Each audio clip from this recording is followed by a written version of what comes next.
This video is going to show the one-on-one interview that Nancy Grace had with Brianna's mother, Stephanie. It is incredibly enlightening about the entire situation.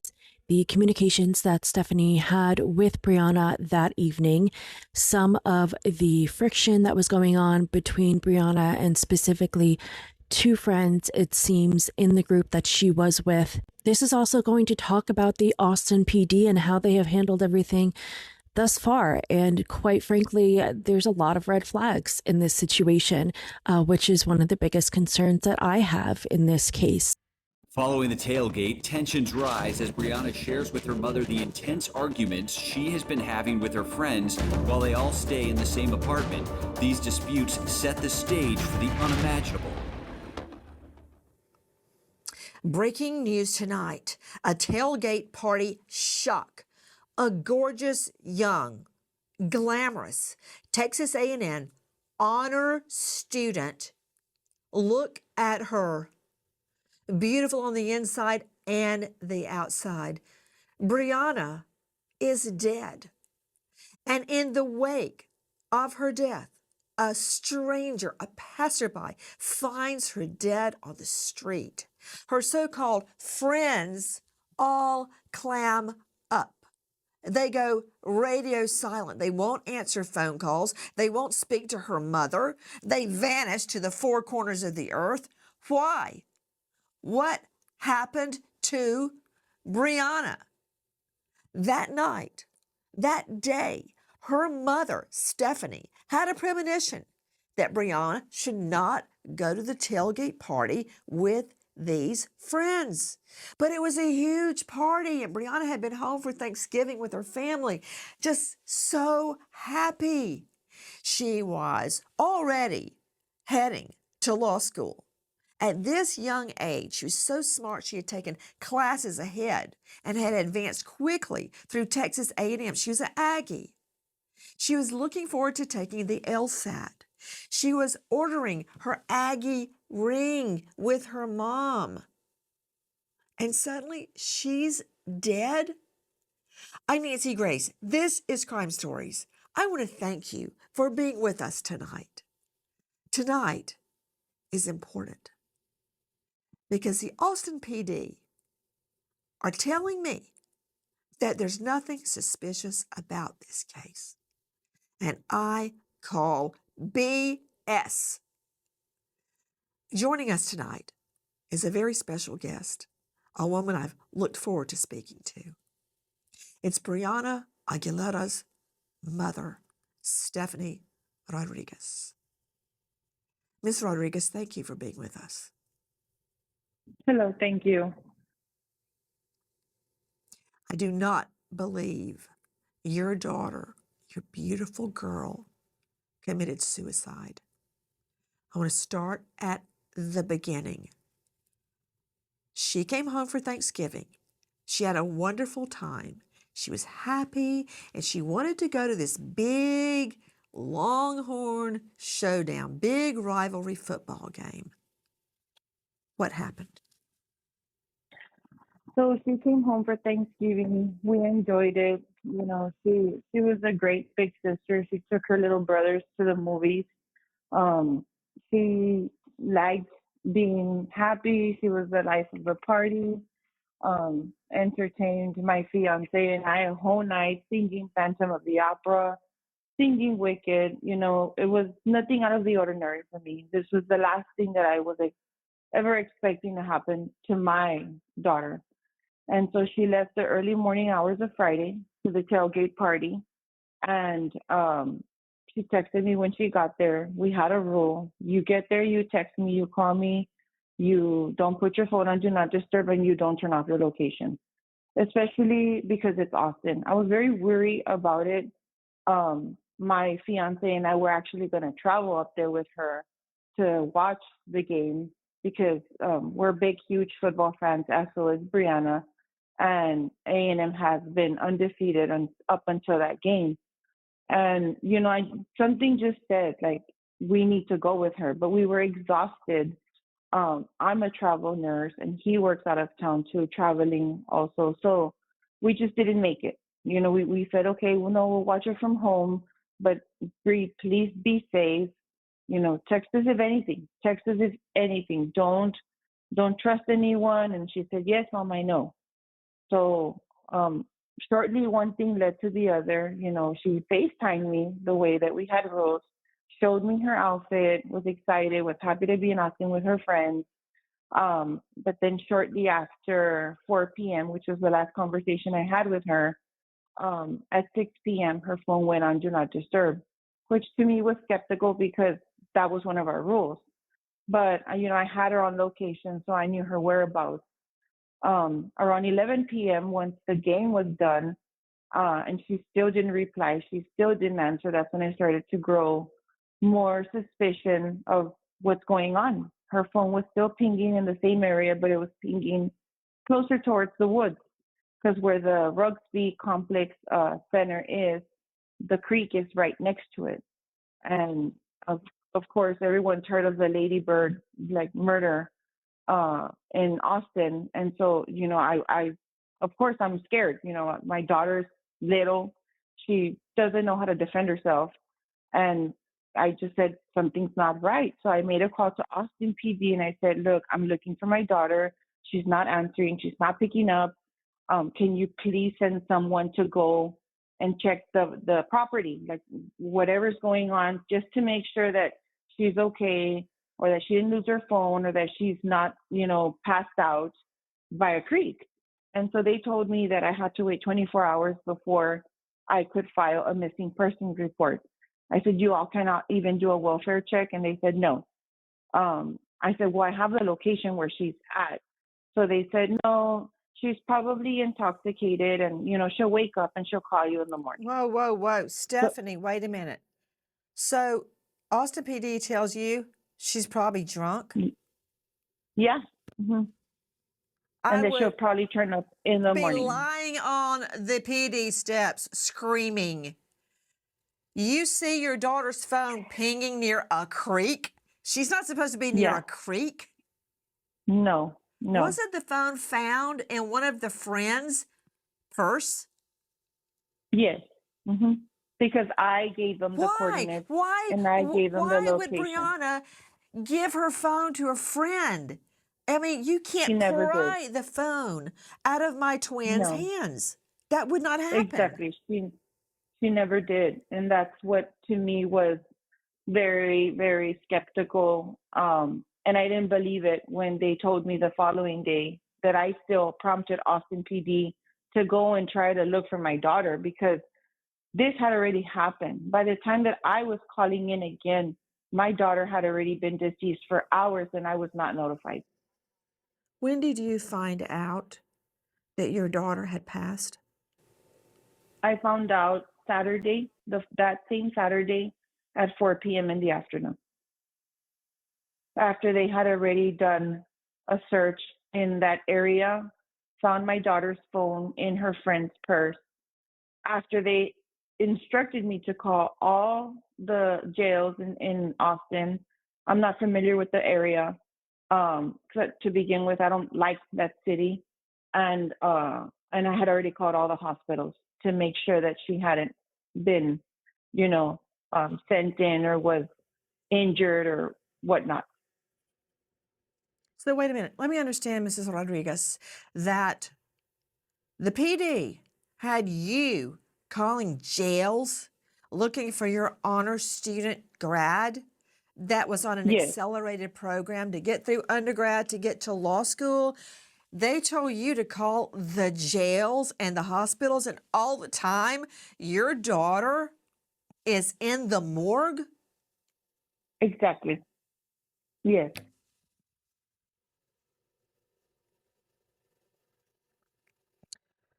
I don't know whether to scream or to cry right now. So, okay. When did they finally call you? When did you say? When I got the news, that's exactly what I did. I yelled. I said, it's not true. You have the wrong person. How come no one has come to tell me? How come no one has notified me? I mean, how can a person be deceased? She had been pronounced dead around 12:56 to 1 a.m. in the morning. And this is already 4 p.m. that same day in the afternoon. How how come? And the friends already knew, yet he instructed all the friends not to talk to me. And I was calling them like crazy. I was Whoa. calling all of Who the instructed people. the friends not to talk to you? The detectives instructed the group of friends that he supposedly interviewed. He instructed them not to answer my phone calls. How did you learn that, Miss Rodriguez? He told us in the interview that we had on Monday. Why? What is his reasoning for the friends not speaking to you? He just said that it was an ongoing investigation and he didn't want me to portray anything other than, I guess, to think what I'm actually thinking is that one of them shoved my daughter off that balcony. Isn't it true, Miss Rodriguez, that your daughter was texting you and telling you just before her death, where she is hurled off 17 floors? By the way, she's so afraid of heights. There's no way she'd get out on that balcony. She would not even Never, ride the roller coaster at Disney. She would never, not. All not the even the friends went House of over and Terror. over and over, and she waited down on the ground because she's afraid of heights. Yes, Isn't that true? yes, it is. She never got on roller coasters. She wouldn't even go on a cruise. We had actually planned a cruise for this Thanksgiving, and I had to cancel it because she absolutely said, "I'm not gonna go. Like, what if I fall off?" She was very involved, like, and she was always on TikTok, and she knew a lot about everything, especially studying law. And she was at the Bush School in Texas A&M, and she was like, "No, mom, I'm not going to. Have you not seen those videos of people that fall over the rail and they drown?" And she was just, no, she wouldn't have it. And that's why I have a very hard time believing why this detective says, well, she accidentally fell. If you see the rail, Miss Nancy Grace, my daughter was a short person and she was a small frame girl. Um, there's no way. She took a picture of herself with the other girls, and the rail is up to her shoulder. Someone had to have picked her up and pushed her over. Listen, Austin PD recovers Brianna's phone, though they haven't said where, returning the device to her grieving mother. Stephanie says her daughter's texts indicate she got into a fight with one of the other girls staying at Rio 21 Friday night. When she highlights the texts to an officer, he tells her they are not investigating Brianna's death as a homicide. I just want them to stop saying that they're not treating this as a homicide case. Someone did something to my daughter. that from WOAI. I'm very curious, Miss Rodriguez. Your daughter's phone was found in the purse of one of her friends. Where was the purse? The purse was by the creek next to the complex center where the tailgate party was at. So someone put the phone in the purse and threw it down toward a creek. Someone took the phone from my daughter, put it on Do Not Disturb, and somehow ended up by a creek. Yes. Also, there was a fight between Brianna Aguilera and friends just before her death. Yes, there was a fight between Brianna and her friend, well, what I thought was her friend, and it's clear in day and night because her boyfriend was the one stating, that there had been an altercation between her and Brianna because she kept sending videos to Brianna's boyfriend, Aldo, of Brianna being around other guys. But I mean, it's a tailgate party. It's not all going to be all women. And I think at this point, it was just consistently jealousy. They were jealous of my daughter. I had already told Brianna I never liked those two girls that she was hanging out with. Her boyfriend didn't like them either. and a lot of people in Brianna's friend group didn't like them, which prompted a lot of people not to even go to that tailgate party with my daughter because they just didn't have a good feeling about those two girls. They took her phone away, and one thing led to the other. Now, there was a fight that happened between my daughter and another girl, and they were all staying in the same apartment that I have actual text messages of, and the detective he disregarded them. Brianna's friends are questioned for the first time at 1 p.m. Saturday, more than 12 hours after she was found dead. The friends were allowed to come and go from the apartment as they pleased and had plenty of time to get their story straight. Stephanie says the group of 14 refuses to speak to her, and the person who lives there has now vacated the apartment. That from KSAT 12. With me is Brianna's mother, Stephanie Rodriguez. Miss Rodriguez, isn't it true that there was a physical altercation between this so-called friend who's so jealous of your daughter and Brianna? According to the text messages that her boyfriend showed me, and we actually have photos of them, Brianna slapped one of her friends because she kept sending her boyfriend video footage of my daughter being at the tailgate party around other guys. From there on, I don't know what happened. According to the text messages, she just said, "I'm done with her. I'm not going to do this." And, it leads on to, it's more of like I'm not going to deal with her anymore. And one thing led to the other. After the altercation that this friend had with Brianna, what happened? They still take my daughter back to the apartment because the detective said that he has video surveillance of my daughter, walking in to the apartment. She was still walking, she wasn't being carried or anything. Yeah, she was being held a little bit by the shoulder, but not more than 20 minutes passed by and 14 people walk into that apartment. And within like 20 minutes or less, they all walk out and my daughter is dead 10 minutes later. I want you to listen to a newly discovered witness. What I heard, it sounded like somebody was being taken advantage of, and there was a party going on around her, and like nobody cared. I walk around the corner, I get on Rio Grande, I hear a girl saying, "Get the fuck off me! Get the fuck off of me! Get the..." And then it was like a muffled like scream at the top of her lungs. It was like almost as if, like, that sound when like somebody put a pillow or something over your mouth. That's what I heard. That from Jay Pizzle on TikTok. Have you heard that witness testimony, Ms. Rodriguez?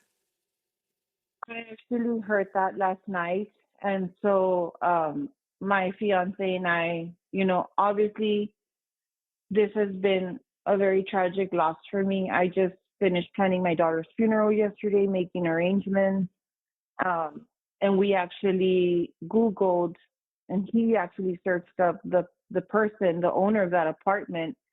And what's funny is that he says that like she was being covered with a pillow, and those are my daughter's words. Like when she was upset, and she never cursed, but yes, I believe that was her yelling, because we found a picture of the owner of the apartment, and in one of the photos that she has, she does have a patio set, and there's 3 pillows on that couch. A lot of people are not buying the claim of suicide along with Ms. Rodriguez. What will it take for Austin PD to come to their senses? It was ruled a suicide, but there's a lot of people that are obviously asking a lot of questions about what could have happened here, right? I mean, she was there for the game in town, and then all of a sudden, that's the ruling on this. Now, there's a lot of people who have different opinions on what happened. That's one of the reasons why we're doing this story, because we want to know what you think, because it is strange, right? Of course, we don't know for sure, but according to those initial reports, this is what happened. So Aguilera's mom has said on social media she didn't think that her daughter was suicidal or anything like that. So she is very suspicious as well. That's from Robbie C _TV on Instagram. That's just one of hundreds of citizens speaking out that something stinks. Yet Austin PD is digging in that there's nothing odd at all here. Ms. Rodriguez, is it true that not only are none of the friends answering your calls or trying to comfort you, did any of them come to her funeral? And is it true that the person living in the apartment left? Yeah, I have a mix. The two friends that I believe were involved in this altercation with my daughter and might have had the power of shoving her body out that balcony floor. Have They tried to contact me Sunday in the afternoon, but by that time I didn't need to talk to them. Miss Nancy Grace, what for? They should have called me. In those messages, the boyfriend keeps telling them, call her mom, call her mom, call her mom. I did not receive not one call. Still, Saturday morning, he's still asking, where's Brianna? And they're like, we don't know. And then it goes further on to detailed messages saying that the girl's parents were aware that my daughter was missing, and they said, well, it's not our responsibility, to make the call to 911. So finally, I guess someone cracks down and they call 911 and they learn about the death of my daughter before me. This is around like 10 a.m. No one calls me. No one says anything. I learn about it until 4 p.m. when clearly, they knew. They already knew. And the detective had instructed them not to answer my calls, not to call me, not to notify me. So when I questioned him on Monday, he said, well, it's protocol. We tell, especially young people like that. And I said, well, what do you explain? How can you explain to me why the person that was living in that apartment vacated? And he said, how do you know that? And I said, because one of the friends tried to reach out to me to tell me that, my daughter's things were in her car. They had given the keys to some random stranger, and that person didn't even want to show his face when my sister showed up to pick up my daughter's keys, to pick up the car. Austin PD did a horrible job. They released my daughter's phone to her friend, and we actually voluntarily gave it back to them so they could search it for evidence. And, all of this just doesn't make sense. It doesn't make sense. And when I asked them, how is it so then the person that was living in the apartment, why did she leave? Because in the message I have from the friend, it says clearly the apartment was emptied out. She left. She moved out. Yet I have the father on Monday trying to call me to give me an explanation why his daughter moved out. What was his explanation? I didn't talk to him. At that point, I was like, I'm going to lawyer up. I'm not going to hear any more of these stories. I'm not going to deal with this. There's so many inconsistencies, and Austin PD and that detective Marshall, all he said was, well, it's very traumatic, what happened. So it's not normal for a person to move out. And I told him, Mr. Marshall, my daughter lives in A&M, and this is the second time that we have moved her from one apartment complex to the next. It's very hard to get out of a lease. You have to find someone to sublease your lease in order to get out.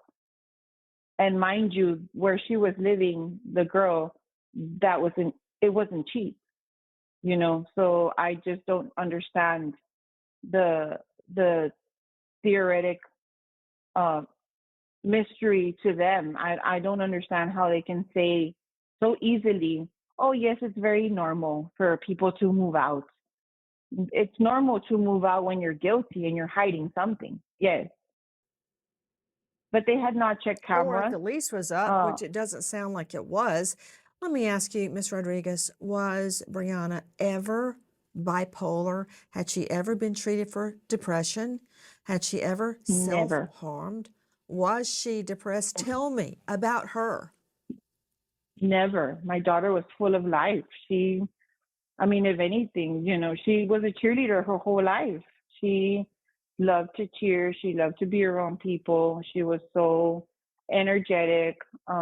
She kept insisting to me that she was going to graduate early. She was already talking to me about taking the LSAT next year. We were getting ready to order her Aggie ring this next semester. She had just completed 5 classes, which was a big deal, for her because I actually wanted to pick her up the week prior for a break, but she said, I can't miss class, Mom, on Monday because if I miss class on Monday, then I'm not going to get an A anymore. I have to do presentation in person. So I said, okay, Brianna, then, when do you want me to pick you up? And she said, no, Mom, don't worry. Aldo's going to take me home, her boyfriend. So she actually cut short, her vacation because that's just how studious she was. She loved life. She loved her dog. She had a Yorkie. She has a Yorkie named Ava. She had taken her with her to College Station. She loved going on walks with her to Starbucks. She was so studious. When she was studying, that's the only time her phone was on Do Not Disturb or when she was in class. She never, ever put that phone on Do Not Disturb. So to me, she was never suicidal. She wasn't. Ms. Rodriguez, is it true that as early as this morning, Austin PD is trying to close the investigation? Yes. At 9:25 a.m., her father and I received a message saying, we plan to have majority of the investigation concluded by tomorrow and would like to sit down with you and go over all the details we have learned and to answer any questions you have. Mind you, the medical examiner still has not given us a cause of death. That's what I was just about to point out. How can they determine no foul play when they don't even have a COD, cause of death? She could have been strangled, for all I know, or suffocated with one of those pillows and thrown over the edge. Exactly. And that's what innocent bystanders are saying. More people are coming out. They're hearing the story. They're recognizing the details that happened that night. And they were passing by. And there's 2 people in particular that have already come out and posted a video on TikTok and said, we heard that fight. And it sounded like she was fighting for her life. And then she was being covered by a pillow, like muffled sounds. And then minutes later, we see ambulances on the scene because not even her friends called, 911. It was innocent bystanders. Ms. Rodriguez, we're not letting go of Brianna's death until we know what happened in that high rise. If you know or you think you know anything about the death of this beautiful young Aggie, Texas A&M star student, Brianna Aguilera, please dial Texas Crime Stoppers. That number is 512-472-8477. Repeat, 512-472-8477. And please join us in our prayers tonight for Brianna's family as they seek the truth. Good night, friend. So that is the full interview that was done with Nancy Grace. I'm curious to know your thoughts. Do you feel any differently after listening to this interview than you did beforehand? I have a lot of thoughts on this case, especially the Austin PD. Unfortunately, I will not be able to fit all of those in this video right now, so I will save that for another one. I also have another video that I would like to share of another witness account from a resident in the Rio 21 building. Now, just one thing I wanted to address is the 24-hour myth when it comes to reporting a missing person. You do not have to wait 24 hours. And if police push back on you and say you do, you can push back right on them. You have every right to. And the reasoning is that the 24-hour myth can actually be dangerous in some situations. It delays critical action. So law enforcement stresses that the first 48 hours are crucial for gathering evidence and interviewing witnesses while the information is fresh in their minds. Waiting on that can reduce the chances of a safe recovery of a person that has gone missing. It's also just not a legal requirement. Many police departments and state officials have explicitly stated that there is no waiting period to file a report. It's stated that even in California, for instance, all police departments must accept a missing person report without delay. Now, the third reason of why this can be dangerous is that it can actually hinder investigations.